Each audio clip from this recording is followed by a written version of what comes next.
بسم اللہ الرحمن الرحیم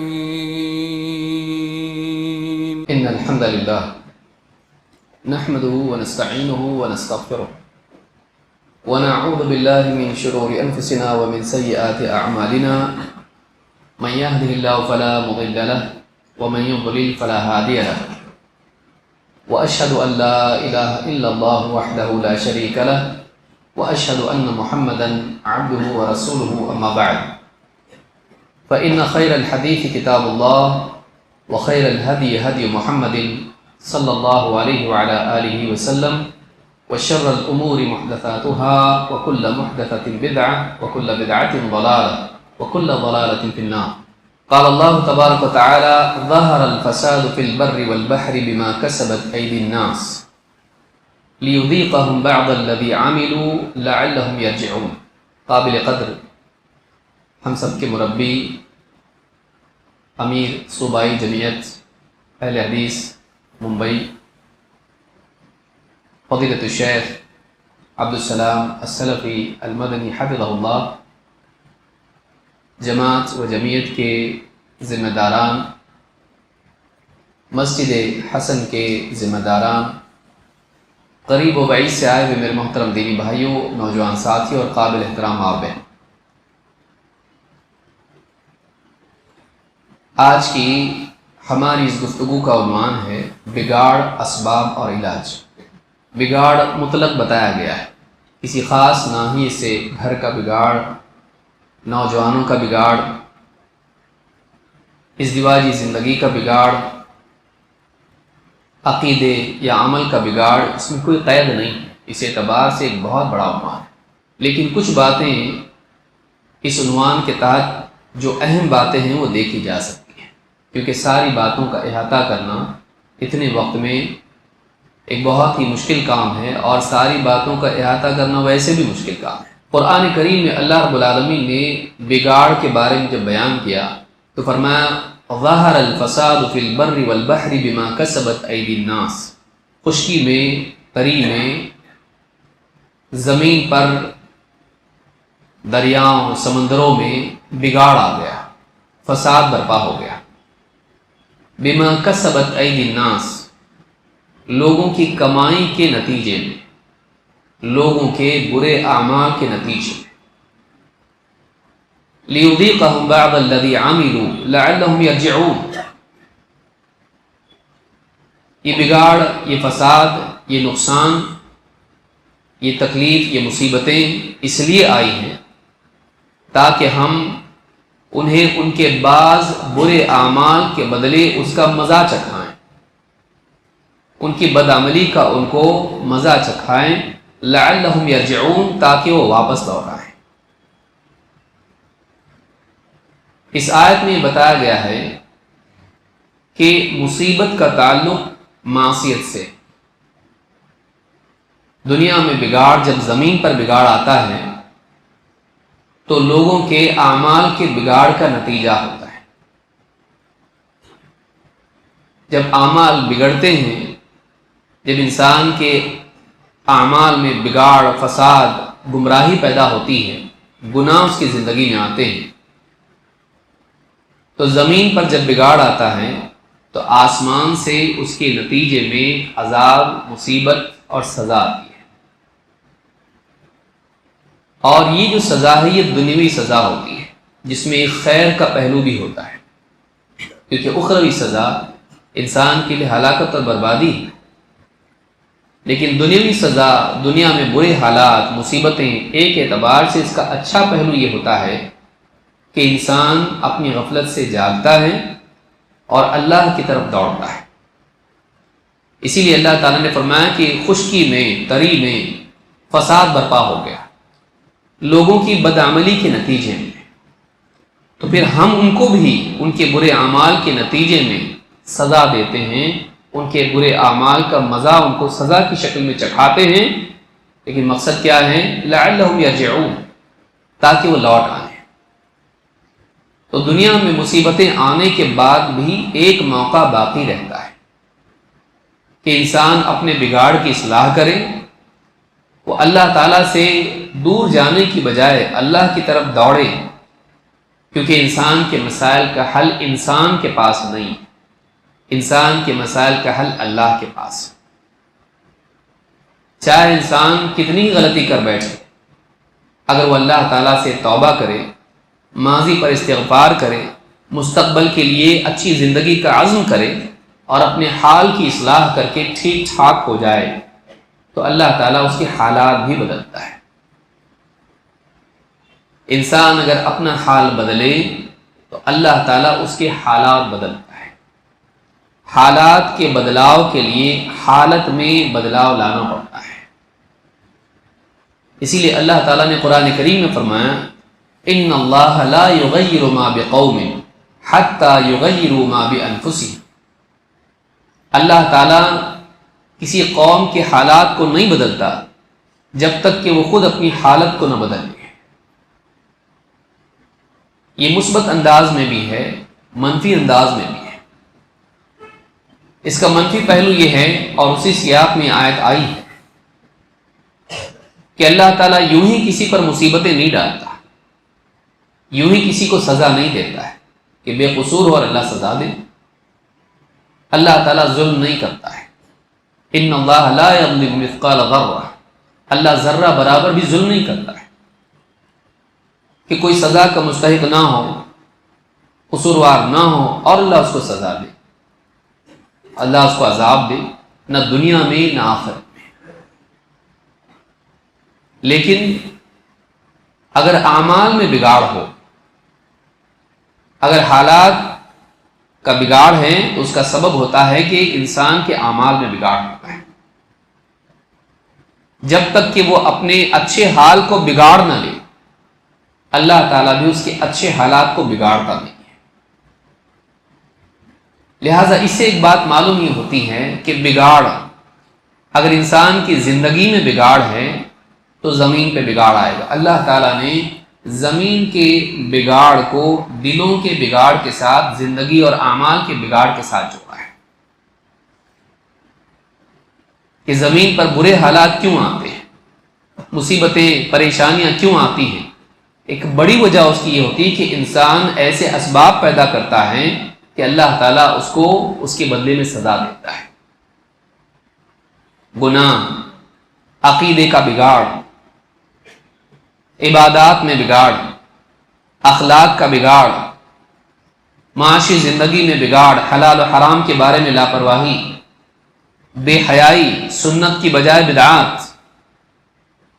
گھریلو زندگی میں تربیت کا بگاڑ،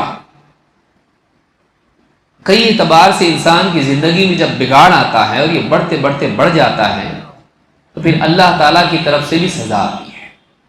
اسی لیے اللہ نے فرمایا ان اللہ لا یغیر ما بقوم حتی یغیروا ما بانفسہم۔ اللہ تعالیٰ کسی قوم کے حالات کو نہیں بدلتا ہے جب تک کہ وہ خود اپنے حال کو، اپنی حالت کو نہ بدل لے۔ اس کا مثبت پہلو یہ ہے کہ اگر مصیبت کے حالات ہیں تو ان کو دور کرنے کے لیے ضروری ہے کہ انسان اپنی حالت کو بدلے، نہ صرف انفرادی سطح پر بلکہ سماجی سطح پر، کہ ہم اپنے سماج کو دیندار بنائیں، اللہ سے ان کا تعلق صحیح کریں، زندگی میں ایمان و عمل والا معاملہ آ جائے تو اللہ رب العالمین پھر حالات بھی بدلتا ہے، اللہ کی مدد بھی آتی ہے۔ ہماری مصیبت یہ ہے کہ ہم بگاڑ یا مصیبت صرف سیاسی اعتبار سے دیکھتے ہیں۔ مسلمان کبھی غالب ہوتے ہیں، کبھی مغلوب، کبھی سیاسی حالات ہمارے لیے اچھے ہوتے ہیں، کبھی برے ہوتے ہیں، بگڑے ہوئے ہوتے ہیں۔ لیکن عام طور سے عوام کا معاملہ یہ ہے کہ وہ بگاڑ اور مصیبت کو دیکھتی ہے تو اسی اعتبار سے کہ سیاسی حالات کیسے ہیں، کبھی جنگ ہوتی ہے، کبھی امن ہوتا ہے، کبھی غالب ہوتے ہیں مسلمان، کبھی مغلوب ہوتے ہیں۔ لیکن انسانوں کا معاملہ یہ ہوتا ہے کہ یہ سمجھتے ہیں کہ سیاسی حالات اگر اچھے ہیں تو سب صحیح ہے، سیاسی حالات اگر بگڑے ہوئے ہیں تو سب کچھ بگڑا ہوا ہے۔ اسی لیے چائے کی پیالیوں پر، دسترخوان پر، نکاح میں، حتیٰ کہ جنازوں میں بھی لوگوں کی بات چیت موسم کے بعد سیاست پر آتی ہے. گرمی بہت بڑھ گئی ہے، سردی کا موسم چل رہا ہے، بارش ہو گئی دیکھیے، اور اس کے بعد اگلا موضوع ہوتا ہے دیکھیے سیاسی حالات ایسے چل رہے ہیں، اگلا الیکشن سے لے کر فلاں ملک میں جنگ ہو رہی ہے، فلاں ملک کے حالات ایسے ہو رہے ہیں، وہاں ظلم ہو رہا ہے. ہم یہ سمجھتے ہیں کہ بگاڑ صرف اتنا ہی ہے، یہ اگر صحیح ہو جائے سب صحیح ہو جائے گا. اور بعض کہنے والے لکھنے والے بھی یہی کرتے رہتے ہیں کہ اگر سیاسی حالات صحیح ہو جائیں مسلمانوں کی تقدیر بدل جائے گی. لہذا ایک بڑا طبقہ ہمیشہ سیاسی حالات کی نگرانی کرتا رہتا ہے اور سیاسی حالات کے اعتبار سے مسلمانوں کو بھی بیدار کرنے کی کوشش کرتا رہتا ہے کہ مسلمان اگر سیاسی کوشش کچھ کر لیں تو مسلمانوں کے سارے حالات بدل جائیں گے. جبکہ تاریخ کا تجربہ ہے کہ یہ واحد حل نہیں ہے. زمین پر اچھے حالات آنے کا تعلق دل کی اصلاح سے ہے. اللہ رب العالمین کا حل ہے، مفکرین کا حل نہیں ہے. ہر زمانے میں کوئی نہ کوئی کھڑا ہو جاتا ہے اور مسلمانوں کو ایک خواب دکھاتا ہے، اگر ایسا ہو جائے تو سب صحیح ہو جائے گا. اور مسلمان بھی بھولا بھالا ہے، مسلمان چلا کے بولنے والا، شور شرابہ کرنے والا، اسی کی بات کو جذباتی بات کرنے والا اسی کے پیچھے چلنے لگ جاتا ہے. ٹھنڈی بات کرنے والا مسلمانوں کو پسند نہیں آتا. صبر کی بات، حکمت کی بات، سوجھ بوجھ کی بات کرنے والا مسلمانوں کی سمجھ میں نہیں آتا. ہم لوگ قوم ہی ایسی بن گئے ہیں کہ کوئی بھی آدمی آ کے کھڑا ہو کے ہمارے جذبات کو بھڑکا دے ہم کھڑے ہو جاتے ہیں، اس کو ہم بہادر مانتے ہیں، اس کو ہم امت کا خیر خواہ مانتے ہیں. سمجھداری کی بات کوئی کرتا ہے نہیں، یہ بزدل ہے، یہ قوم کو بٹھا دے گا. غلبے کو اللہ نے کس چیز سے جوڑا ہے؟ اللہ رب العالمین قرآن کریم میں فرماتا ہے وَلَا تَهِنُوا وَلَا تَحْزَنُوا وَأَنْتُمُ الْأَعْلَوْنَ إِن كُنتُم مُؤْمِنِينَ. وَلَا تَهِنُوا، ہمت مت ہارو. برے سے برے حالات بھی آ جائیں تو مستقبل کے امکانات ختم نہیں ہوتے. ماضی کے نقصان کو آدمی اتنا دل سے نہ لگا لے کہ مستقبل کی امیدیں ختم ہو جائیں، آدمی ہمت ہار کے بیٹھ جائے، اب کچھ نہیں ہو سکتا. وَلَا تَهِنُوا، ہمت مت ہارو، کمزور مت پڑ جاؤ. وَلَا تَحْزَنُوا، اور غم میں اپنے آپ کو بھلا نہ لو، غمگین نہ ہو. وَأَنْتُمُ الْأَعْلَوْنَ إِن كُنتُم مُؤْمِنِينَ، تم ہی غالب رہو گے.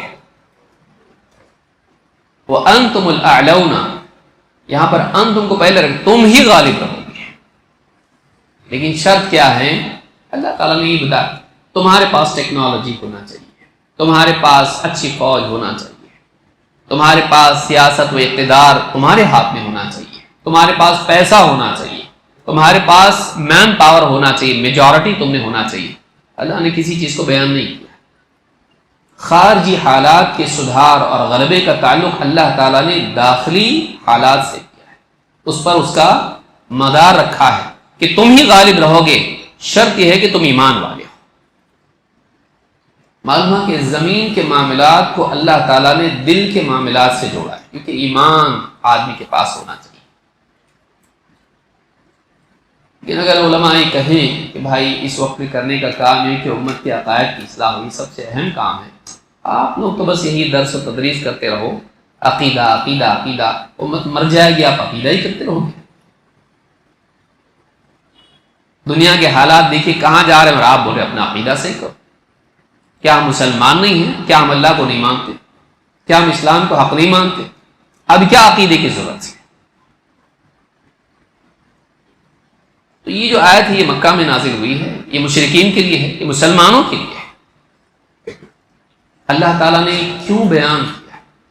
وَأَنْتُمُ الْأَعْلَوْنَ إِن كُنتُم مُؤْمِنِينَ. جنگی حالات کو اللہ تعالیٰ نے قلبی حالات پر ان کی بنا رکھی، تم غالب رہو گے بشرطے کہ تم مومن ہو. معلوم ہے کہ غلبے کا مدار ایمان پر ہے، غلبے کا بنیادی باقی جتنی چیزیں وہ ثانوی چیزیں، سیکنڈری ہے، وہ دوسرے مرحلے کی چیزیں ہیں.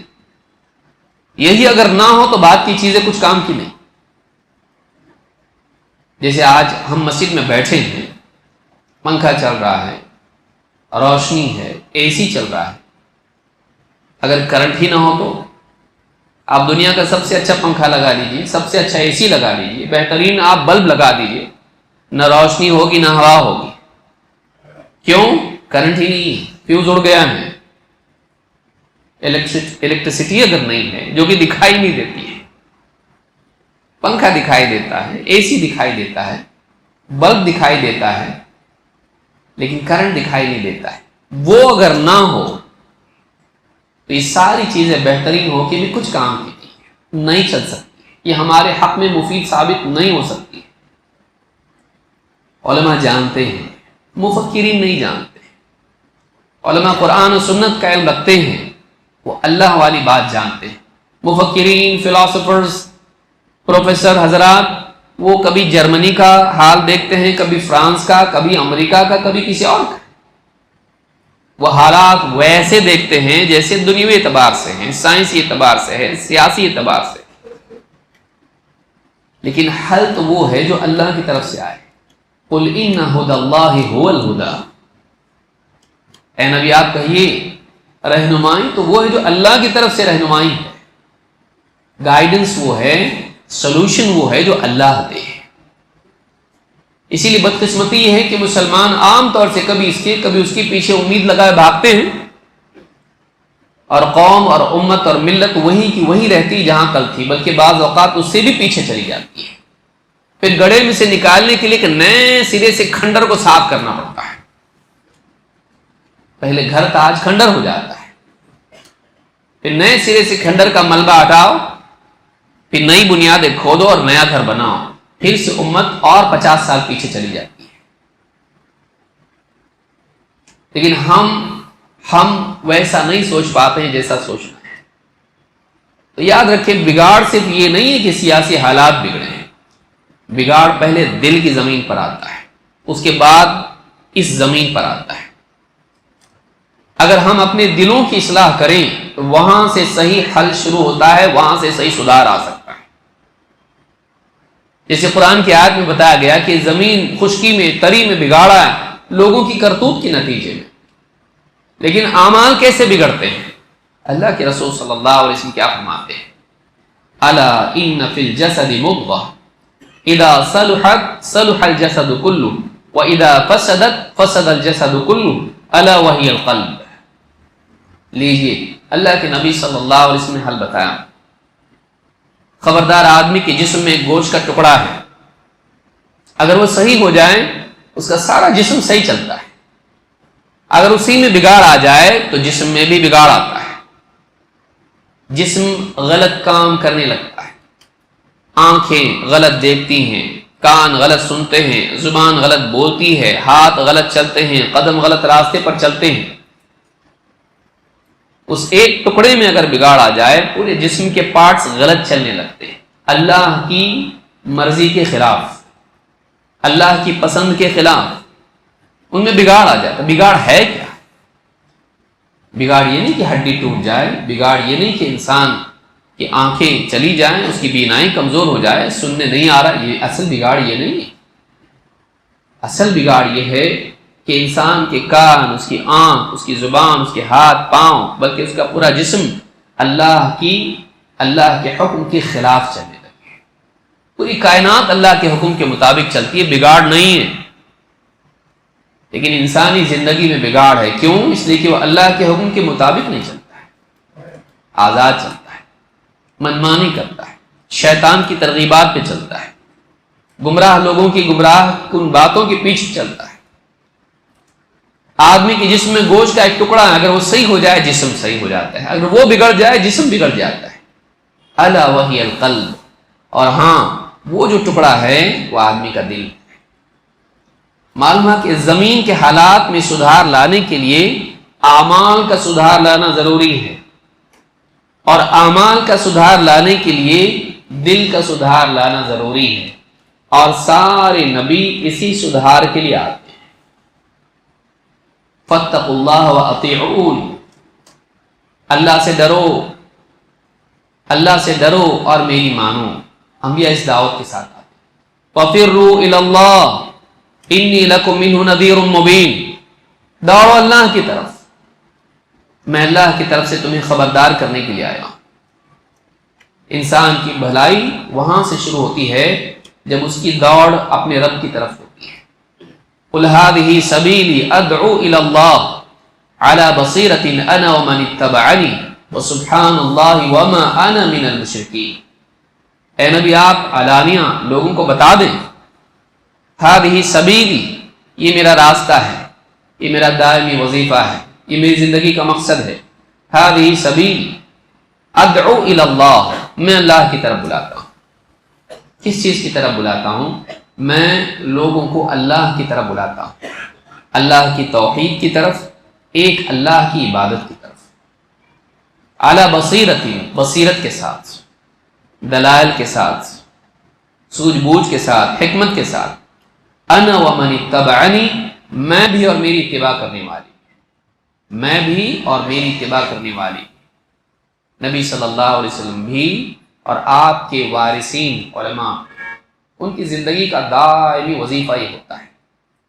سارا بگاڑ اللہ سے تعلق ٹوٹنے سے ہوتا ہے۔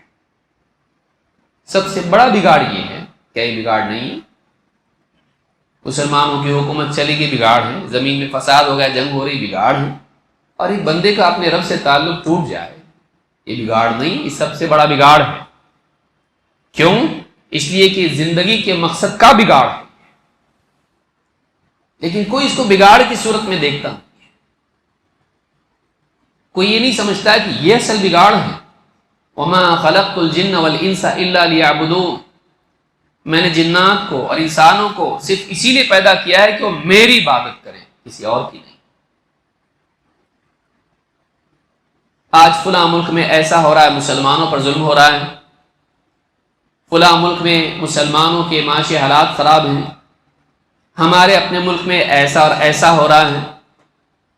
ہماری گفتگو اس پر تو ہوتی ہے، لیکن امت کا ایک بڑا طبقہ اللہ کی بجائے کسی اور کے آگے ہاتھ اٹھا رہا ہے، اور اللہ کی بجائے کسی اور کے آگے ماتھا ٹیک رہا ہے۔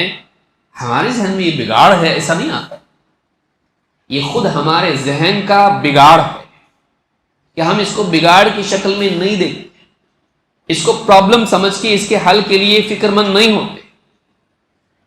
کہ کسی اور ملک میں یا ہمارے ملک میں مسلمانوں کے حالات اچھے نہیں ہیں، پریشان ہے مسلمان، جاب نہیں مل رہا ہے اور پریشانی ہو رہی ہے، تعصب ہو رہا ہے، اور ایسا ہو رہا ہے، ہم اس کے بارے میں فکر مند ہوتے ہیں، بولنے والا بولتا ہے، سننے والا سنتا ہے، لیکن مسلمان اللہ رب العالمین سے تعلق توڑے، اللہ کی بجائے کسی اور کا بندہ بنا ہوا ہے، یہ بگاڑ نہیں ہے، یہ فکر کرنے کی چیز نہیں ہے۔ اس کا وبال نہ صرف دنیا میں بلکہ آخرت میں۔ بگاڑ یہ ہے، اور سب سے بڑا بگاڑ یہ ہے، اس سے بڑا کوئی بگاڑ ہو ہی نہیں سکتا کہ ایک انسان اللہ کی بجائے کسی اور کو اپنے رب اور معبود کا مقام دے دے۔ اس سے بڑا بگاڑ اور کیا ہو سکتا ہے، جس کے بارے میں اللہ تعالیٰ نے فرمایا ان الشرک لظلم عظیم، شرک ظلم عظیم ہے۔ ایک آدمی کو ظلم دکھائی دے رہا ہے، فلانا بادشاہ مسلمانوں پر ظلم کر رہا ہے، یہ ظلم۔ اللہ کے بندے ایک مسلمان اللہ کے حق میں ظلم کر رہا ہے، یہ ظلم نہیں ہے؟ سوچیے کہ اللہ کا حق ہے، حق اللہ علی العباد، بندوں پر اللہ کا حق کیا ہے؟ ان یعبدوہ ولا یشرکوا بہ شیئا، کہ وہ اللہ کی عبادت کریں اور اللہ کے ساتھ کسی کو شریک نہیں کریں۔ اللہ کا حق ہے کہ اللہ ہی کی عبادت کی جائے، لیکن ایک بندہ جب اللہ کے ساتھ شرک کرتا ہے تو اللہ کے باب میں، اللہ کے معاملے میں، اللہ کے حق میں ظلم کر رہا ہے۔ ہم کو وہ ظلم دکھائی دیتا ہے، یہ ظلم دکھائی نہیں دیتا۔ کیوں؟ اس لیے کہ ہمارے پاس دین کا علم نہیں ہے، ہمارے پاس سیاسی علم ہے، ہم اسکول میں پڑھ کے نکلے ہیں، کالج میں پڑھ کے نکلے ہیں، ہم پی ایچ ڈی کیے ہیں، لیکن کبھی ہم علماء کی مجلس میں نہیں بیٹھے، دینی دروس ہم نے نہیں سیکھے، قرآن و سنت کا مطالعہ ہم نے نہیں کیا، تو ہم کو تو وہی ظلم دکھائی دینے والا ہے، کیونکہ رات دن ہم میڈیا میں پڑے ہوئے ہیں، ظلم کے خلاف آواز اٹھاؤ، لیکن ہمارے گھر میں ہمارا باپ، ہماری ماں، ہمارا دادا، نانا، نانی، ہمارے رشتہ دار، بلکہ بھائی بہن، یہ اللہ کے باب میں ظلم کر رہے ہیں، ہم وہاں کے ظلم کے بارے میں سوچ رہے ہیں، لیکن اللہ کے باب میں اپنے اطراف میں ظلم ہو رہا ہے اس پہ ہم نہیں سوچ رہے۔ یہ بگاڑ نہیں ہے، یہ ہمارا بگاڑ ہے۔ اس سوچ کو بدلنے کی ضرورت ہے۔ پھر ہوتا یہ ہے کہ آدمی وہاں کے بارے میں تو باتیں کرتا رہ جاتا ہے، کچھ کر نہیں پاتا ہے، سولوشن نکال نہیں پاتا ہے، بس باتوں کو اپنا دین بنا لیتا ہے، بات کر کر کے بہادری اپنی ثابت کرتا ہے، علماء کو بزدل ثابت کرتا ہے کہ علماء بولتے نہیں ہیں۔ اور یہ چائے کی پیالیوں پر، ہوٹلوں پر، یہاں وہاں، آفیسز میں اور کبھی مسجدوں میں بھی بیٹھ کے دائرے بنا کر اور یہ باتیں کرتا ہے، علماء بولتے نہیں ہیں۔ حالات دیکھو امت کیسے چل رہے ہیں۔ بگاڑ صرف ایک ہی ہے کیا؟ بگاڑ کئی اعتبار سے امت میں، لیکن ہم سیاسی بگاڑ کے بارے میں اتنا اپنا وقت ضائع کر دیتے ہیں کہ نہ اس کو حل کر پاتے ہیں، نہ دوسرے بگاڑ کو حل کر پاتے ہیں۔ دوسرا بگاڑ جو ہمارے سامنے بڑا بگاڑ ہے، جس کے بارے میں اللہ تعالیٰ نے فرمایا ان اللہ لا یغفر ان یشرک بہ ویغفر ما دون ذلک لمن یشاء، اللہ تعالیٰ ہرگز بھی اس بات کی مغفرت نہیں کرے گا کہ اللہ کے ساتھ کسی کو شریک کیا جائے۔ یعنی اللہ مغفرت نہیں کرے گا کا مطلب یہ ہے وہ آدمی کبھی جنت میں نہیں جائے گا، وہ ہمیشہ جہنم میں عذاب میں رہے گا۔ بتائیے، دنیا کی مصیبت، دنیا کی تکلیف، دنیا کا ظلم، دنیا کا عذاب انسان کو دکھائی دیتا ہے، کیا جہنم سے بڑھ کے عذاب نہیں ہو سکتا ہے؟ اور اللہ تعالیٰ کا عذاب اس سے بڑھ کے کوئی عذاب ہو سکتا ہے؟ سوچیے، یہ ہماری بصیرت کا اندھا پن ہے کہ ہم اپنے سامنے جس بگاڑ کو دور کرنے کے امکانات ہمارے پاس ہیں اس کو ہم نظر انداز کر دیتے ہیں، بلکہ اس کو ہم چھوٹا سمجھتے ہیں بعض اوقات جان کے۔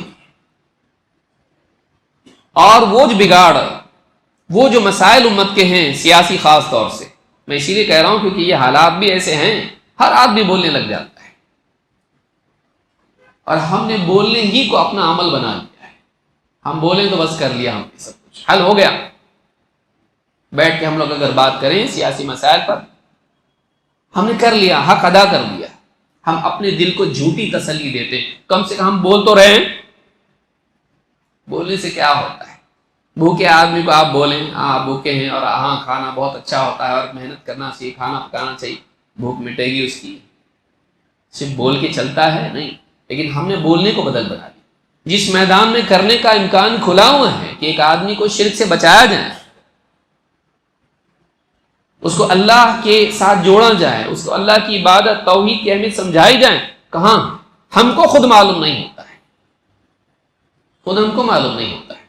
ایک بڑا طبقہ مسلمانوں کا آج درگاہوں پہ جا کے اللہ کی بجائے کسی اور کے نام کی قربانی کر رہا ہے، درگاہوں پہ جا کے قبروں پر سجدے کر رہا ہے، درگاہوں پہ جا کے ان سے اولاد، شفا اور کورٹ میں کیس اٹکا ہوا ہے اور یہ مسائل وہ مسائل ان سے مانگ رہا ہے۔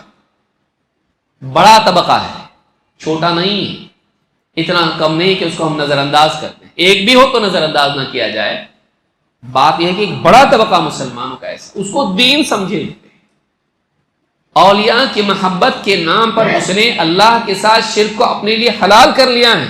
نہ صرف حلال کیا ہے بلکہ اسی کو ایمان اور دین اور اسی کو اصل دین سمجھ رہا ہے اور آپ کو گمراہ سمجھتا ہے۔ اس کی غلط فہمی کون دور کرے گا؟ کیا ایک اور دو دن کا کام ہے یہ؟ بلکہ حکومت ملنے کے بعد بھی اللہ تعالیٰ نے بتایا یعبدوننی ولا یشرکون بی شیئا، کہ وہ بندے میرے جن کو اللہ زمین میں تمکین دے گا وہ ایسے ہوں گے، وہ میری عبادت کریں گے، میرے ساتھ شرک نہیں کریں گے۔ توحید اتنی ضروری ہے۔ بگاڑ، عقیدے کا بگاڑ بڑا بگاڑ ہے۔ اس کے دور کرنے کے لیے کیا ہے؟ اس کے دور کرنے کے لیے یہ کہ ایسی مجالس کا انعقاد کیا جائے جس میں لوگوں کو صحیح عقیدہ سکھایا جائے۔ آج بھی مسلمان کو بھی، کتنے مسلمان آپ کے میرے ستارے گردش میں ہیں، آج بھی وہ مان رہا ہے کہ ستارے انسان کی تقدیر پر مؤثر ہوتے ہیں، اس کے اچھے برے حالات ان سے جڑے ہوتے ہیں۔ بڑا طبقہ ہے، انگوٹھیاں پہنے ہوئے ہیں، تعویذ گلے میں لٹکائے ہوئے ہیں، گھوڑے کی نال گھر میں دہلیز پر پھونکے ہوئے ہیں، گھر کے اندر لیمو مرچ لٹکائے ہوئے ہیں، دکان کے اندر کعبہ کا دروازہ نصب کیے ہوئے ہیں، کتنی چیزیں، ناریل لٹکائے ہوئے ہیں. یہ بگاڑ نہیں ہے؟ بہت بڑا اصل بگاڑ یہ ہے، بلکہ انبیاء اسی بگاڑ کو دور کرنے کے لیے آتے ہیں. وَلَقَدْ بَعَثْنَا فِي كُلِّ أُمَّةٍ رَسُولًا أَنِ اعْبُدُوا اللَّهَ وَاجْتَنِبُوا الطَّاغُوتَ. ہم نے ہر امت میں ایک رسول بھیجا، کوئی امت اس سے خالی نہیں لگی، ہر امت میں رسول بھیجا. کس چیز کے ساتھ؟ کس دعوت کے ساتھ؟ أَنِ اعْبُدُوا اللَّهَ وَاجْتَنِبُوا الطَّاغُوتَ، کہ اللہ کی عبادت کرو، طاغوت سے بچو. اللہ کی عبادت کرو، طاغوت سے بچو. طاغوت کیا ہے؟ ہر وہ معبود، ہر وہ چیز، ہر وہ شخص جسے لوگ اپنا معبود بنا لیں اور وہ اس پر راضی رہے، وہ اس پر راضی رہے. یا ہر وہ شخص جو اللہ کی شریعت کے مقابلے میں لوگوں کو رہنمائی دے، یا ہر وہ شخص جس کی لوگ پیروی کریں اور نبی صلی اللہ علیہ وسلم کی سنت سے ہٹا ہوا، وہ اپنے طور طریقے کو، اپنی باتوں کو ہی لوگوں کو دین بنا کے پیش کرے، لوگ اس کو فالو کرنے والے بنے. کتنا بڑا طبقہ مسلمانوں کا ہے جو باباؤں کے پیچھے پڑا ہوا ہے، حلال کو حرام، حرام کو حلال. اتنا بڑا طبقہ مسلمان ہے. اس بگاڑ کو ہم کب دور کریں گے؟ اگر یہ نہیں ہوگا، اللہ نے کیا فرمایا؟ وَأَنْتُمُ الْأَعْلَوْنَ إِن كُنتُم مُؤْمِنِينَ، تم ہی غالب رہو گے بشرطے کہ تم مومن ہو. لیکن مومن کیسا؟ ایسا مومن جو شرک سے پاک ہو. کیونکہ اللہ نے کیا فرمایا عرب کے لوگوں کے بارے میں، خاص کر کے مکہ کے لوگوں کے بارے میں جو اللہ کو ماننے والے تھے؟ اللہ نے فرمایا وَمَا يُؤْمِنُ أَكْثَرُهُمْ بِاللَّهِ إِلَّا وَهُمْ مُشْرِكُونَ. ان کی اکثریت اللہ پر ایمان لانے کے باوجود بھی مشرک کی مشرک ہی ہے. معلوم ہے کہ ایک انسان ممکن ہے کہ اللہ پر ایمان رکھتا ہو، لیکن اللہ کے ہاں اس کا نام مشرکین ہے. کیا فائدہ ایسے ایمان سے؟ کیا فائدہ کہ انسان اللہ کے ہاں مشرکین کی فہرست میں ہو؟ ایمان ایسا چاہیے جو شرک سے پاک ہو. الذین آمنوا ولم یلبسوا ایمانہم بظلم اولئک لہم الامن وہم مہتدون. جو لوگ ایمان لائیں اور انہوں نے اپنے ایمان میں ظلم کی ملاوٹ یعنی شرک کی ملاوٹ نہیں کی، انہی کے لیے امن کا وعدہ ہے. لیجئے، زمین پر بگاڑ، زمین پر ظلم و زیادتی، زمین پر خوف کے حالات، حل کیا ہے؟ اللہ نے کیا فرمایا؟ جو لوگ ایمان لائیں اور اپنے ایمان میں ظلم کی ملاوٹ نہیں کی، اللہ والا ظلم، اللہ کے باب میں ظلم انہوں نے نہیں کیا، تو اللہ تعالیٰ ان کو دوسروں کے ظلم سے محفوظ رکھے گا، ان کو امن کے حالات دے گا. امن کے حالات کیسے آتے ہیں؟ ظلم کیسے ہٹتا ہے؟ ظلم سے کیسے نجات ملتی ہے؟ جب انسان خود اللہ کے باب میں ظلم سے رک جاتا ہے. اور ایک دو کی بات نہیں ہے، معاشرہ شرک سے پاک ہو، ایسے ظلم سے پاک ہو جو اللہ کے معاملے میں. اولئک لہم الامن، اللہ نے فرمایا انہی کے لیے امن ہے. امن دونوں اعتبار سے، ظالموں کے ظلم سے ان کو امن و امان ملے گا، اور اللہ کے عذاب سے بھی امن میں آتے ہیں. کیونکہ جیسے ہم نے شروع میں آیت دیکھی کہ زمین پر بگاڑ کیسے آتا ہے، اللہ کا عذاب کیسے آتا ہے؟ جب اعمال بگڑتے ہیں. اعمال سے بڑھ کے انسان کے عقیدے کا معاملہ ہوتا ہے. اولئک لہم الامن وہم مہتدون، اور یہ لوگ ہیں جو اللہ کے ہاں ہدایت یافتہ لوگ ہیں. انہیں دنیا میں صراط مستقیم پر ثبات کی توفیق ملے گی، اور آخرت میں یہ پل صراط سے پار ہو کے جنت میں داخل ہوں گے. یہ محتد ہیں، یہ اللہ کے نزدیک ہدایت یافتہ لوگ ہیں. یہ پہلا بگاڑ ہے جس کے دور کرنے کی ضرورت ہے، اور اس کے لیے ضروری ہے کہ ہم کتاب و سنت کی روشنی میں عقیدہ سیکھیں، توحید کو اپنی زندگی میں سب سے اونچا مقام دیں، باقی ساری چیزوں کو ثانوی حیثیت دیں، اس میں کمپرومائز نہ کریں. اور اپنے اطراف جتنے لوگ ہیں اگر ان کے عقیدے میں کہیں نہ کہیں شرک کا شائبہ بھی پایا جاتا ہو، ہم فکر کر کے ان کی اصلاح کی کوشش کریں. اگر ہمارے پاس علم نہیں ہے، ان کا ہاتھ پکڑ کے، ان کی خوشامد کر کے دینی مجالس میں، علماء کی صحبت میں ان کو آنے کے لیے آمادہ کریں. تاکہ وہ دینی بات کو سن کے ان کے عقیدے کی اصلاح ہو۔ کرنے کا کام یہ ہے، حل اس کا یہ ہے۔ اگر آپ کو نہیں علم، آپ کے پاس نہیں علم، آپ کے شبہات کے جوابات نہیں دے سکتے، آپ کسی طرح سے ان کو راضی کر کے لاؤ، علماء کے ساتھ بٹھاؤ، علماء شفقت سے، محبت سے، دلائل کے ساتھ ان کو سمجھائیں گے، ان کی شبہات کا ازالہ کریں گے، دینی مجالس میں وہ بیٹھیں گے۔ لیکن آپ دیکھیں ہم میں سے کتنے لوگ ہیں، امانت داری کے ساتھ سوچئے، خاندان میں لوگ ہوتے ہیں لیکن کب ان کو شادی میں بلائیں گے، ان کو فلاں چیز میں بلائیں گے، دینی مجالس میں نہیں بلاتے کہ تم ہمارے ہاں آؤ، خوشیوں میں شریک ہو جاؤ، لیکن تم جہنمی کے جہنمی بنے رہو۔ کیوں؟ کیا ان کے ساتھ خیانت نہیں ہے؟ کیا ان کے ساتھ ظلم نہیں؟ کیا ہم سارے خوشی کے مواقع پر ان کو دعوت دے کے بلاتے ہیں، ان کے گھر پہ جا کے ان کو بلاتے ہیں؟ لیکن اگر ہماری مسجد میں اگر دینی اجتماع ہم بلاتے ہیں ان کو، وہ نہیں آتے ہیں۔ ہم ایسے رشتہ داروں کے بھی گھر جا کے بیٹے کی بیٹی کی شادی کی دعوت دیتے ہیں جو معلوم ہے نہیں آئے گا۔ اپنی ذمہ داری تو ادا کریں گے، بھائی آئے نہ آئے ان کی مرضی۔ دینی میدان میں کیا یہ اس کا حق نہیں ہے کہ وہ کسی طرح بچ جائے؟ اور امتی نبی صلی اللہ علیہ وسلم مانتا ہے اللہ کے رسول صلی اللہ علیہ وسلم، کیا ہم ان کو نہیں بلائیں؟ بلانا چاہیے۔ آپ علامہ بن کے تقریر کرنے لگ جائیں؟ نہیں، آپ دینی مجالس میں ان کو لائیے، بلائیے، ساتھ میں لے کے آئیے، کم از کم دعوت دیجیے۔ آج تو اتنا آسان ہو گیا، آدمی نہ بھی ملاقات کرے، واٹس ایپ پہ کسی کو میسج بھیج سکتا ہے، بھئی آئیے آج دینی مجلس ہے، فلاں جگہ یہ مسئلہ ہے، اس پر بات ہوگی، آئیے آپ۔ ہم نہیں آتے، آ کے سنیے تو صحیح، ہو سکتا ہے اس کی زندگی بدل جائے۔ اور ایسا ہوا ہے، کئی لوگ آپ جاتے ہیں، سن لیتے ہیں اور بات دل پہ اثر کرتی ہے۔ اللہ تعالیٰ کسی عالم کی زبان سے بات ایسی نکال دیتا ہے توفیق دے کر کہ اس کے دل میں بات بیٹھ جاتی ہے۔ ہمارے لیے معمولی عادی بات ہوتی ہے، ہم ہمیشہ سنتے آئے ہیں، لیکن اس نے پہلی بار سنی، اس کے دل میں بات آتی ہے۔ اہل حدیث کی شان ہے توحید کو ہمیشہ تھامے رکھنا، چاہے دنیا یہ کہتی رہے کہ یہ چھوڑا بھی دوسری بھی کام ہے، ہم اس کو چھوڑنے والے نہیں۔ کیونکہ پہلا سوال قبر میں یہ نہیں کہ تمہارا خلیفہ کون تھا، پہلا سوال قبر میں یہ نہیں کہ تم کتنا کماتے تھے، تم ڈاکٹر تھے، انجینئر تھے، پہلا سوال یہ نہیں کہ تم عرب تھے یا عجم تھے، سید تھے، خان تھے، شیخ تھے، کیا تھے۔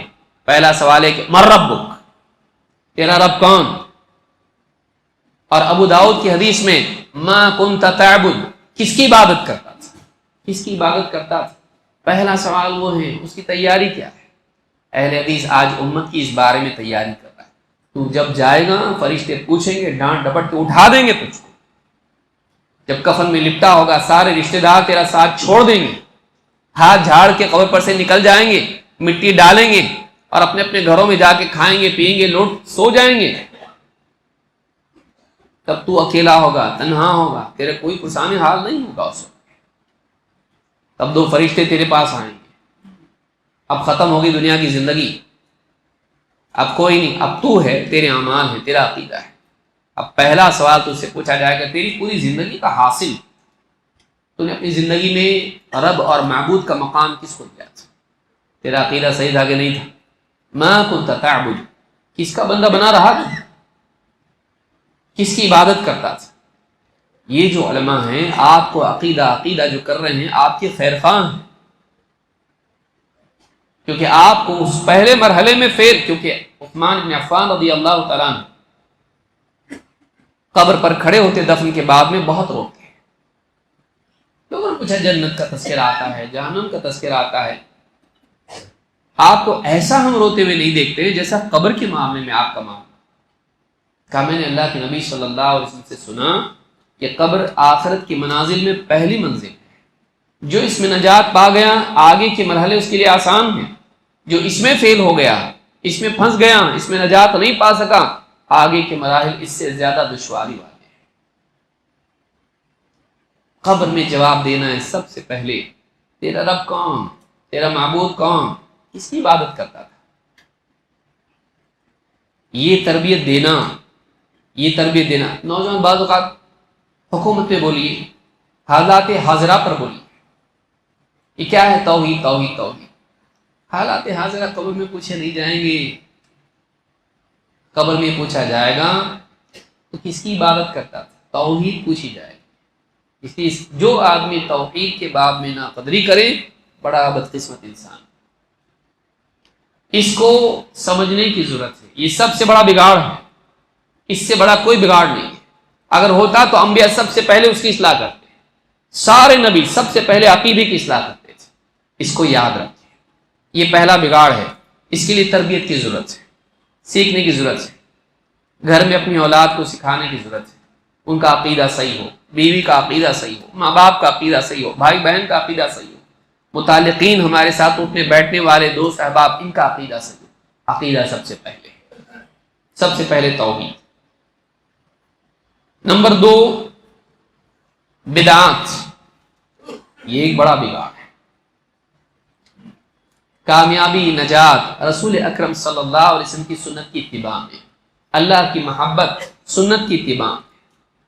لقد کان لکم فی رسول اللہ اسوۃ حسنہ، تمہارے لیے رسول کی زندگی میں بہترین نمونہ موجود ہے۔ قل ان کنتم تحبون اللہ فاتبعونی یحببکم اللہ ویغفر لکم ذنوبکم واللہ غفور رحیم۔ قل اطیعوا اللہ والرسول فان تولوا فان اللہ لا يحب الکافرین۔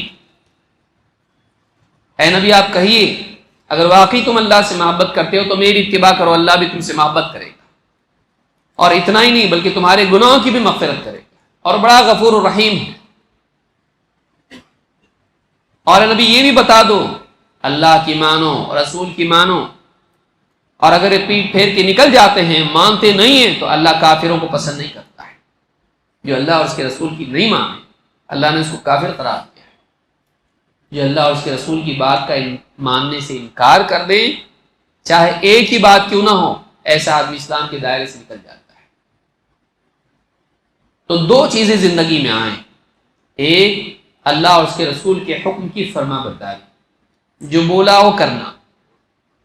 2 زندگی میں طرز عمل منمانی اور آزادی والا نہ ہو، بلکہ صبح اٹھنے سے لے کے رات سونے تک، انفرادی زندگی سے لے کے معاشرتی زندگی میں رسول اکرم صلی اللہ علیہ وسلم جیسی زندگی جی کر گئے آپ کے اسوا کو اپنانا،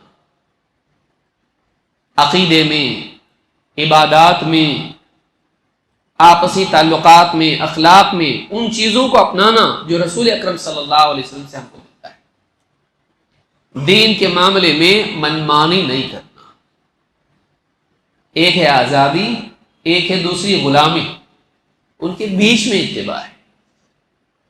ایک تو یہ کہ آدمی جو جی میں آیا کرے، مجھے اچھا لگتا ہے تو میں کروں گا، نبی کے نام کا ایک نئی عید بنا لوں گا، اس دن جلسے جلوس کروں گا، اپنے دل سے کوئی بھی ذکر گھڑ لوں گا، اپنے دل سے کچھ بھی میں عبادت کروں گا، دین میں جتنی حدیں ہیں اس سے زیادہ کروں گا، کثرت عمل کے نام پر اپنی طرف سے تبدیلیاں کچھ بھی کر دوں گا، کچھ بھی عبادات ایجاد کر دوں گا اللہ کے قرب کے لیے۔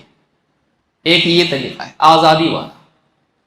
دوسرا طریقہ کیا ہے؟ انسان اندھا ہو جائے اور دلائل کو نظر انداز کرے، رسول اکرم صلی اللہ علیہ وسلم کے طریقے کے مقابلے میں کسی اور کے طریقے کو ترجیح دے کہ فلاں ہمارے امام ہیں، بس ہم انہی کے پیچھے چلیں گے، وہ جو بولیں گے ہم کریں۔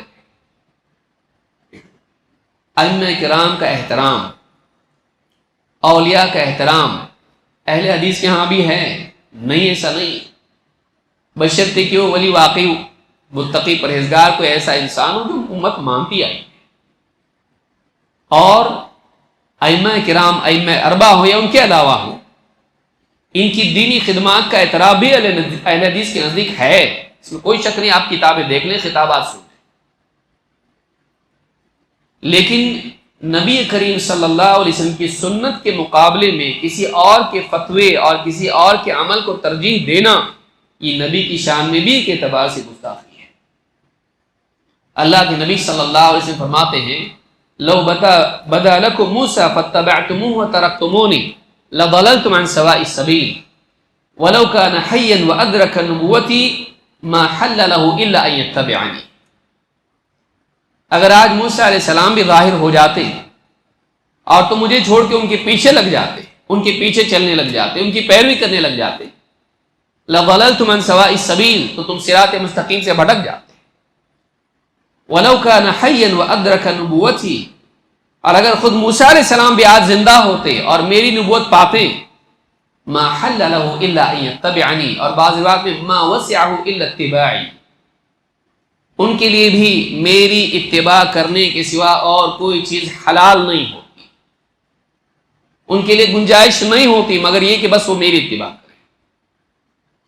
ایک طرف یہ ہیں جو آزاد ہیں، من مانی کرنے والے، ایک طرف ایسی پابندی، علماء کی ایسا احترام ان کا کہ پھر نبی کریم صلی اللہ علیہ وسلم کی سنت کو بھی نظر انداز کرنا، اور پھر چاہے دلائل سامنے آ جائیں کتنے ہی، یہ بخاری کی حدیث ہے، مسلم کی حدیث ہے، لیکن آدمی کیا کرے؟ نہیں، ہمارے امام صاحب کا یہ کہنا ہے، ہمارے پیر صاحب کا یہ کہنا، ہم بس اسی کے مطابق چلیں گے۔ ایک انسان اندھی تقلید کرے، علماء کی ماننا غلط نہیں ہے، بشرطے کہ وہ بات اللہ اور اس کے رسول کی بات کے مطابق ہو، اس کے معارض اور مخالف نہ ہو۔ بڑے سے بڑا عالم بھی اگر کوئی ایسی بات بتاتا ہے جو کتاب و سنت سے متصادم ہو اور واقعی ہو، محض ہمارے گمان میں نہیں، دوسرے علماء بول چکے ہوں، دوسرے ائمہ بتا چکے ہوں کہ یہ بات قرآن و سنت سے ٹکراتی ہے، رسول صلی اللہ علیہ وسلم کی بات سے آپ کی سنت کے خلاف ہے، تو ہم اس بات کو چھوڑ دیں۔ لیکن کتنا بڑا طبقہ ہے آپ دیکھیے کہ ٹھیک ہے وہ حدیث اپنی جگہ ہے، لیکن ہم تو اپنے امام کی اتباع کریں گے۔ کیوں؟ اس لیے کہ ہم فلاں حنفی ہے، کوئی شافعی ہے، کوئی اور ہے۔ یہ طرز عمل آج امت میں کتنا ہے۔ بعض اوقات آدمی بخاری مسلم پڑھا ہوا ہوتا ہے لیکن کیا کہتا ہے؟ ٹھیک ہے وہ جو حدیث ہے نا وہ شافعیوں کی دلیل ہے، فلاں حدیث جو ہے وہ حنفیوں کی دلیل ہے۔ ہم نے حدیثوں کو کب سے بانٹنا شروع کر دیا۔ اللہ تعالیٰ نے تو ہم کو کیا بتایا تھا؟ وَمَا آتَاكُمُ الرَّسُولُ فَخُذُوهُ وَمَا نَهَاكُمْ عَنْهُ فَانْتَهُوا، جو کچھ رسول تم کو دیں سب کا سب لے لو۔ یہ نہیں کہا کہ تم حدیثیں بانٹ لو، رسول کی تعلیمات کو آپس میں امت میں تقسیم کر لو، گروہ گروہ بنا کر یہ ہمارا یہ تمہارا۔ لیکن آج امت میں آپ کو یہ دکھائی دے گا کہ امت اس طرح سے تقسیم ہو چکی ہے۔ اہل حدیث کی دعوت کیا ہے؟ اہل حدیث کی دعوت یہ ہے کہ ایک طرف ہم اولیاء کا، ائمہ کرام کا، علماء کا احترام کریں، لیکن کسی کی تعظیم رسول کے مقام کے مقابلے میں اور اس سے برائی کہ اس سے بڑھ کر نہ کریں۔ اگر نبی صلی اللہ علیہ وسلم کی سنت کے بالمقابل موسیٰ علیہ السلام کی اگر امتی، یہ امت اگر پیروی کرنے لگ جائے، آپ نے کہا تم گمراہ ہو جاتے۔ بتائیے جس کا انتخاب اللہ نے کیا ہو، جس سے اللہ نے کلام کیا، وَكَلَّمَ اللَّهُ مُوسَىٰ تَكْلِيمًا، جس سے براہ راست اللہ تعالیٰ نے کلام کیا، ان کے بارے میں کہا جا رہا ہے کہ میری بجائے ان کے پیچھے چلو گے تو گمراہ ہو جاؤ گے۔ کسی اور کا مقام ان کے مقابلے میں کیا ہو سکتا ہے؟ موسیٰ علیہ السلام سے بڑھ جائے گا امت کا کوئی امام؟ وہ نبی اور رسول ہیں، وہ کلیم اللہ ہیں، ان کے باب میں بتا دیا، جب بڑے کے بارے میں بتا دیا جائے تو اس کے ماتحت سارے اس میں شامل ہو جاتے ہیں۔ بتایا جا رہا ہے کہ جس سے براہ راست اللہ نے کلام کیا ہو، جس پر اپنی وحی نازل کی ہو اور جس کو اتنی ساری فضیلتیں عطا کی ہوں، ان کے بھی پیچھے چلو گے مجھ کو چھوڑ کے تو گمراہ ہو جاؤ گے۔ باقی لوگ تو اور بہت دور کی بات ہے۔ لیکن آج آپ دیکھیے سنت کا استخفاف امت میں کتنا ہے، سنت کے بارے میں لاپرواہی کتنی ہے، بدعات امت میں کتنی ہے۔ جبکہ انسان اگر بدعات کا ارتکاب کرتا ہے اس کو عمل قبول نہیں ہوتا ہے، بلکہ بقیہ دوسرے اعمال بھی وہ کرتا ہے، فرائض و نوافل، اللہ تعالیٰ ان کو قبول نہیں کرتا ہے، اس اعتبار سے کہ اللہ کی رضا نہیں ہوتی اس کے ساتھ۔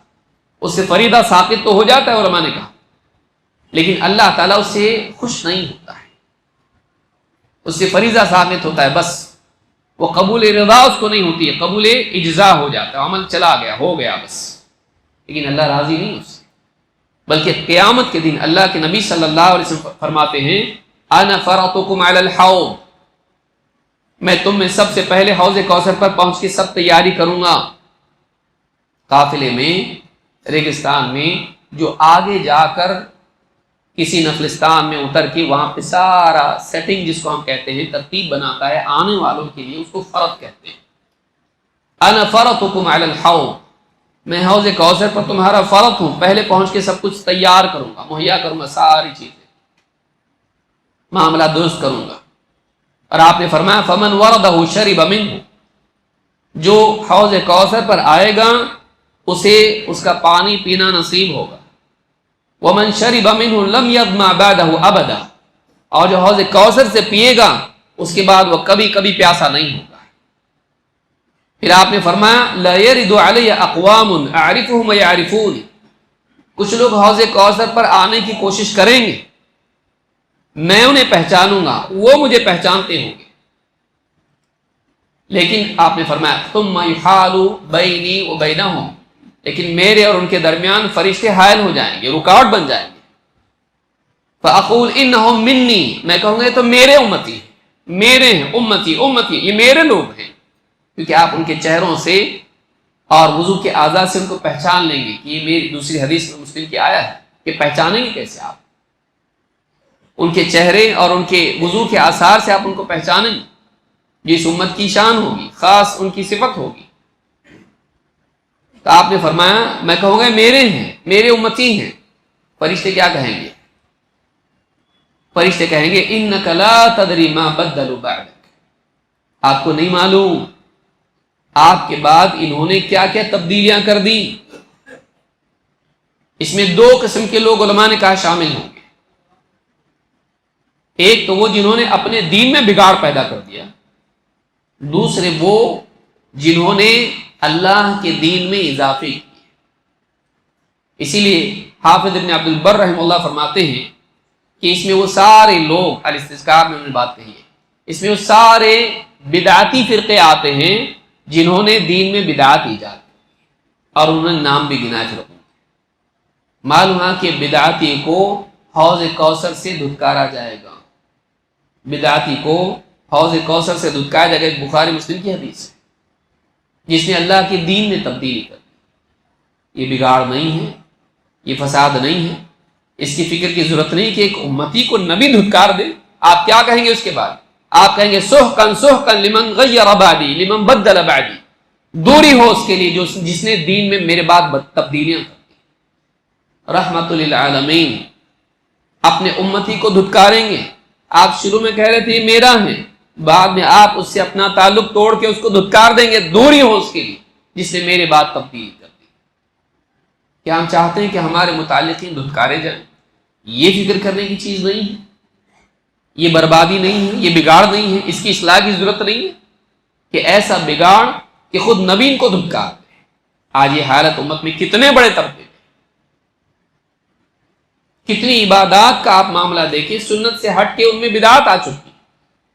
شادی کے نکاح کے رسم و رواج آپ دیکھیں، گھروں کے اندر آپ رسم و رواج دیکھیں، جنازے کے رسم و رواج آپ دیکھیں، کون سا ایسا شعبہ ہمارا رہ گیا ہے جس میں بدعت نہیں ہے؟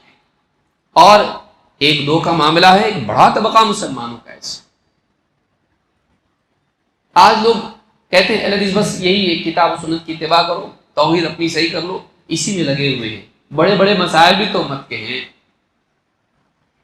بڑا کیا ہے اور کیا نہیں ہے کون طے کرے گا؟ آپ اس کے لیے کتاب و سنت کا علم نہیں چاہیے؟ بڑا مسئلہ کیا ہے؟ انسان اپنے طور پر اپنے فلسفوں کی روشنی میں طے کر لیتا ہے، یہ بڑا مسئلہ ہے۔ اور اکثر یہ ہوتا ہے کہ انسان بڑے مسئلے کو چھوٹا سمجھنے لگتا ہے اور چھوٹے مسئلے کو بڑا۔ یہ بڑا مسئلہ ہے کہ نبی صلی اللہ علیہ وسلم امتی کو دھتکاریں، حوض کوثر سے اس کو پینا نصیب نہیں۔ امت کے بڑے طبقے میں آج بدعات ہیں، اور بعض بدعات تو کفریہ بدعات، شرکیہ بدعات، بعض بدعات شرکیہ ہیں۔ اس کی اصلاح کی ضرورت ہے، یہ ایک بڑا مسئلہ ہے۔ اس کے لیے بھی ضروری کیا ہے؟ لوگوں کے سامنے سنت کا علم رکھا جائے، اندھی تقلید سے ان کو بچا کر، منمانی اور باپ دادا کے رسم و رواج سے ان کو نکال کر۔ کیوں کرتا آدمی؟ آپ دیکھیں شرکیات بدعات کیوں کرتا ہے؟ ایک بڑا طبقہ ہے، یا تو فلاں صاحب، ہمارے پیر صاحب، ہمارے فلاں مولوی صاحب نے کہا ہے، یا ہمارے باپ دادا یہ کرتے آئے ہیں، غلط کیسے ہو سکتا ہے؟ یا اتنے زیادہ مسلمان کر رہے ہیں، سب کیسے پاگل ہیں؟ یا تو کوئی گمراہ رہنما ان کا ہوتا ہے، یا باپ دادا کا رسم و رواج اور طرز عمل ہوتا ہے، پرمپرا جس کو آپ کہیں، یا پھر گنتی آدمی اس کے لیے بنیاد بنا لیتا ہے، اپنے معاشرے میں جو چیز چل رہی اسی کو صحیح سمجھتا ہے۔ ہمارا دین پہلی آیت کس بارے میں نازل ہوئی؟ باپ دادا کے بارے میں، رسم و رواج کے بارے میں۔ پہلی سورت اور پہلی 5 آیتیں علم کے بارے میں نازل ہوئی۔ اقرأ بسم ربک الذی خلق خلق الانسان من علق اقرأ وربک الاکرم الذی علم بالقلم علم الانسان ما لم یعلم۔ پڑھ اپنے رب کے نام سے جس نے پیدا کیا، انسان کو پیدا کیا جمع خون علقہ سے۔ پڑھ اور تیرا رب بڑا کریم ہے، ہر کرم کرنے والے سے زیادہ کریم۔ الاکرم الذی علم بالقلم، جس نے قلم کے ذریعے تعلیم دی۔ علم الانسان ما لم یعلم، انسان کو سکھایا جو وہ نہیں جانتا تھا، نہ جان سکتا تھا۔ اللہ کے بتائے بغیر اللہ کی مرضیات کو کون جان سکتا ہے؟ یہ تجربے سے اور سائنس کی طرف معلومات سے اور غور و فکر کرنے سے معلوم نہیں ہوتا ہے۔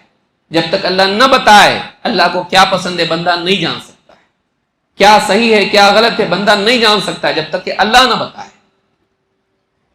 اور اللہ نبیوں کے ذریعے بتاتا ہے، نبوی علم کی روشنی میں معلوم ہوتا ہے صحیح کیا غلط کیا ہے، اچھا کیا ہے برا کیا ہے۔ ورنہ انسان زنا کو بھی حلال کر لے گا اور سود کو بھی حلال کر لے گا اور جوئے کو بھی اپنی کامیابی سمجھ لگے گا، صلاحیت سمجھے گا۔ کتنا بڑا طبقہ ہے سر، پیسے پہ تجارت میں اب ملتا ہے فائدہ تو پیسے پہ پیسہ، سود کیا مسئلہ ہے؟ اور اگر خالہ زاد اور پھوپھی زاد بہن سے نکاح کر سکتے تو سگی سے کیوں نہیں کر سکتے ہیں؟ عقل اگر چلانا شروع کرے تو انسان حلال اور حرام کی تمیز کھو دے گا۔ چوری کر کے کمانا انسان کے لیے صلاحیت کہلائے گا، دیکھو کتنا صلاحیت مند ہے۔ کون بتاتا ہے صحیح کیا غلط کیا ہے؟ اللہ کے بتائے بغیر ہم نہیں جان سکتے۔ دینی علم سے دوری ساری مصیبتوں کی جڑ ہے۔ بڑا مسئلہ ہمارا یہی ہے کہ دینی علم سے ہم دور ہیں۔ ماں باپ کی تربیت اولاد کو نہیں، خود ماں باپ تربیت یافتہ نہیں ہے۔ آج ہماری اولاد کالج میں پڑھ رہی ہے، اسکول سے لے کے کالج تک اور اس کے بعد یونیورسٹی تک۔ وہ بچہ اتنا چھوٹا ہے، نرسری میں ہے، اس کو ایکسٹرا کلاس لگایا ہوا ہے، کیونکہ اسکول کی پڑھائی جو ہے وہ کفایت نہیں کر رہی ہے۔ خواب ہمارا پورا ہونا چاہیے، ہمارا لاڈلا ڈاکٹر انجینئر بننا چاہیے۔ ڈاکٹر بنے گا، لوگوں کا علاج کرے گا، پیسہ کمائے گا، اور ہم اس کو 10 سال پھر 12 سال پھر 15 سال اس کے بعد اور کئی سال پڑھا رہے ہیں، اور وہ ڈاکٹر بن رہا ہے، انجینئر بن رہا ہے، بزنس مین بن رہا ہے، دنیا کے میدان میں آگے بڑھ رہا ہے۔ اور اگر مکتب میں مولوی صاحب آپ کا بچہ آتا نہیں مکتب میں، اتنا پڑھائی کا لوڈ ہے نا اس کے اوپر، کیا کریں؟ تھوڑا فری ہو جائے گا تو آئے گا، تو فری نہیں ہوتا۔ دیکھیے ساری مصیبت کی جڑ کیا ہے؟ ہم نے کیا سمجھا دنیاوی تعلیم اگر اس کے پاس ہو دنیا میں کچھ بنے گا، کچھ بنو، کچھ بنو، ڈاکٹر بنو، انجینئر بنو، ٹیچر بنو، سائنٹسٹ بنو، بزنس مین بنو، مسلمان مت بنو۔ جبکہ اللہ کا مطالبہ کیا ہے؟ وَلَا تَمُوتُنَّ إِلَّا وَأَنْتُمْ مُسْلِمُونَ، تمہیں موت آئے تو اس حال میں آنا چاہیے کہ تم مسلمان بنو، مسلمان بنے رہو، مرنے تک مسلمان رہو۔ ہم سب بنا لیتے لیکن اس کو مسلمان نہیں بناتے۔ اور کوئی چیز غلطی جو ہے اس کی سزا سب سے پہلے ماں باپ کو ملتی ہے۔ آپ نے تیر چھوڑا ہے نا، یہ آ کے آپ ہی کو لگنے والا ہے۔ وہی بچہ بگاڑ یہ بھی ہے، اور بگاڑ شروع کہاں سے ہوتا ہے؟ بگاڑ گھر سے شروع ہوتا ہے۔ گھر والے ماں باپ ان کی ذمہ داری ہے، اگلی نسل کو بنانا پچھلی نسل کی ذمہ داری ہے، لیکن ماں باپ اپنی ذمہ داری نہیں نبھاتے۔ حدیث میں اللہ کے نبی صلی اللہ علیہ وسلم کیا فرماتے ہیں؟ بگاڑ کیسے آتا ہے؟ آپ نے فرمایا کل مولود یولد علی الفطرہ فابواہ بعد یہودانہ وینصرانہ او یمجسانہ اور ایک روایت میں آپ نے فرمایا فَإِن كَانَا مُسْلِمَيْنِ فَمُسْلِمٌ، کہ ہر بچہ فطرت پر پیدا ہوتا ہے، اللہ بگڑا ہوا نہیں پیدا کرتا ہے، اس کی فطرت میں ہوتا ہے کہ اگر اس کے سامنے صحیح بات آئے تو ماننے کی مزاج کے ساتھ وہ پیدا ہوتا ہے، لیکن بگاڑتے کون ہیں؟ فَأَبَوَاهُ بَعْدُ يُهَوِّدَانِهِ وَيُنَصِّرَانِهِ أَوْ يُمَجِّسَانِهِ، یہ ماں باپ ہوتے ہیں جو بچے کو یا تو یہودی بناتے ہیں یا نصرانی بناتے ہیں یا مجوسی آگ کا پوجنے والا مشرک بنا دیتے ہیں۔ فَإِن كَانَا مُسْلِمَيْنِ، اگر واقعی ماں باپ مسلمان ہوں، سچے پکے مسلمان ہوں، بچہ بھی مسلمان ہوتا ہے۔ آج انسانیت بگڑ رہی، اس میں بڑا حصہ ماں باپ کا ہے۔ آج نوجوان بچے جو بگڑ رہے ہیں، بنیادی طور پر 3 سبب اس کے علاوہ بھی اسباب ہیں، لیکن بنیادی سبب 3 ہیں، یاد رکھیے اس کو۔ پہلا سبب ماں باپ کی تربیت میں لاپرواہی، جس میں کئی چیزیں آتی ہیں۔ ماں باپ کا بچوں کو دین نہیں سکھانا، یا ان کی دینی تعلیم کے لیے کوئی مناسب انتظام نہیں کرنا، دنیا کی پڑھائی میں اتنا لگائے رکھنا کہ دین نہیں سیکھتے بچے، اور اتنی عمر ہو جاتی پھر آپ کی سنتے نہیں، نہ عقیدہ صحیح، نہ تقویٰ ان کے پاس، نہ سنت کا علم ان کے پاس، ایک تربیت نہیں۔ 2، اور اس کے ساتھ ماں باپ کے جھگڑے اگر ہوں دنیا میں، یہی بچے ڈپریشن، یہی بچے ماں باپ سے باغی، ظلم زیادتی اگر ماں باپ کرتے ہیں، آپس میں لڑتے ہیں، اخلاق میں ٹھیک نہیں ہے، غلط اسوا ان کا دیکھ کے بچے سیکھتے ہیں، یا پھر ماں باپ سے بدزن ہو کر باہر جا کر ڈرگ ایڈکشن، شراب اور نہ جانے کتنی برائیوں میں مبتلا ہوتے ہیں، یا ماں کو دیکھ کے بیٹی وہی سیکھتی ہے جیسا ماں کرتی ہے، کہ ماں بھی لپسٹک لگاتی ہے، خوبصورت بن کے شادی اور بیاہ میں جاتی ہے، بچی سے پردے کی امید آپ رکھیں گے؟ بلکہ بعض اوقات خوش قسمتی سے ایسا ہوتا ہے کہ ماں پردے والی نہیں، بچی پردے والی ہوتی ہے، کیونکہ کہیں نہ کہیں سے اس کے پاس علم آتا ہے، لیکن عام طور سے ایسا نہیں ہوتا ہے۔ ایک غلط گھر کا غلط ماحول یہ بگاڑ لاتا ہے۔ اگر آپ چاہتے ہیں کہ بچے ہمارے صحیح ہوں، سماج ہمارا صحیح ہو، گھر کو صحیح کرنے کی ضرورت ہے۔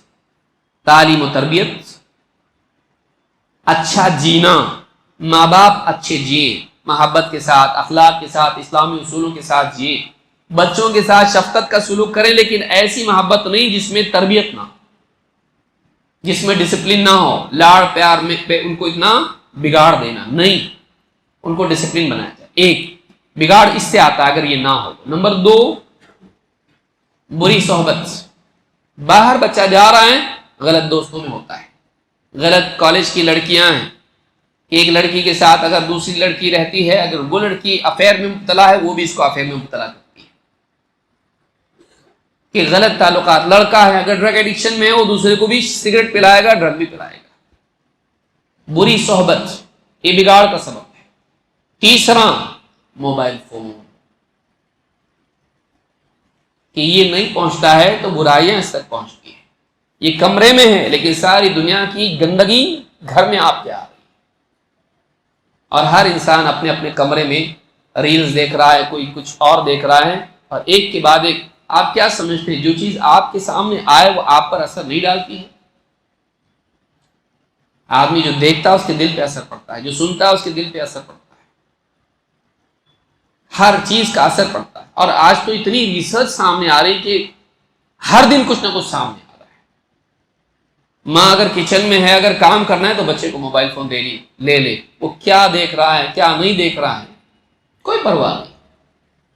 بچے اگر 10ویں میں پاس ہو گئے اچھے مارکس سے، تو اس کو موبائل فون لے گفٹ کے طور پر دے دیا اس کو، اب وہ کیا دیکھ رہا ہے کیا نہیں دیکھ رہا۔ کالج میں بچی جا رہی، بیٹا تمہاری سیفٹی کے لیے لو موبائل، کتنوں سے واٹس ایپ پہ، فیس بک کے کتنے فرینڈز اس کے ہیں، لڑکے لڑکیاں، کیا ہو رہا ہے؟ موبائل فون ہے۔ آپ دیکھیں اس موبائل فون کے ذریعے سے کتنے عزتیں خراب ہو گئی، بلکہ کتنے لوگ اسلام کے دائرے سے بھی نکل گئے، بہت نہیں نکلے ہیں نا، لیکن یہ بھی ایک ذریعہ ہے۔ یہ 3 بڑے سبب ہیں۔ گھر کا ماحول صحیح نہیں ہونا، گھر کے ماحول کا بگاڑ بچوں کے بگاڑ کا ذریعہ بنتا ہے۔ 2، بگڑے ہوئے دوست سہیلیاں بگاڑ لاتی ہیں۔ 3، موبائل فون کو کسی عالم نے حرام نہیں کہا ہے، لیکن اتنا آزادانہ استعمال اور عمر سے پہلے بچوں کے ہاتھ میں اس کو دے دینا. اب بہت سارے لوگ کہتے ہیں دیکھیے اب تو آئندہ آگے آنے والا زمانہ تو ایسے ہی ہے، تو آپ کب تک ان کو روکے رکھیں گے؟ تو دے دیں گے، ان کو صحیح استعمال سکھائیں گے. آپ چھوٹے بچوں کے ہاتھ میں چھری دیتے ہو، ہماری بچی کل کو کچن میں جانے ہی والی، ویسے بھی کچن میں ایک نہ ایک دن تو اس کو جانا ہے، کھانا پکائے گی، سبزی ترکاری کاٹے گی، تو چھری آ گئی تو کل اس کے ہاتھ میں آئے گی. آج ہی دے دو، 2 سال کی ہے 4 سال کی ہے، دیتے نہیں دیتے، کل دیں گے آج نہیں. یہ جو بگاڑ ہیں اس کی اصلاح کے لیے ضروری ہے کہ ہم بچوں کو اور ہمارے اپنے لیے بھی عقائد کی اصلاح اور دینی تربیت ہم کو ملے، صحیح علم ہمارے سامنے آئے اور ہمارے اندر آخرت کی فکر، اللہ سے تعلق، اچھے اخلاق پیدا کرنا، اچھے اوصاف پیدا کرنا، یہ ہماری فکر بنے. اگر یہ ہماری زندگی میں آتا ہے تو سدھار آ سکتا ہے.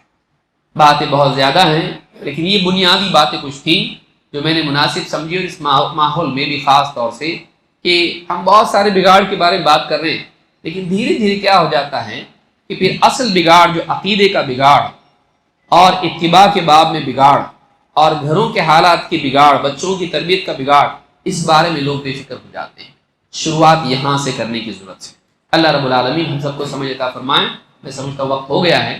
اللہ تعالی ہم سب کو دین سیکھنے، سکھانے اور علماء سے جڑے رہنے کی توفیق عطا فرمائیں، اور فضول اپنا وقت ضائع کرنے کی بجائے کرنے کا کام کرنے کی توفیق عطا فرمائیں. اقول هذا واستغفر الله لي ولكم.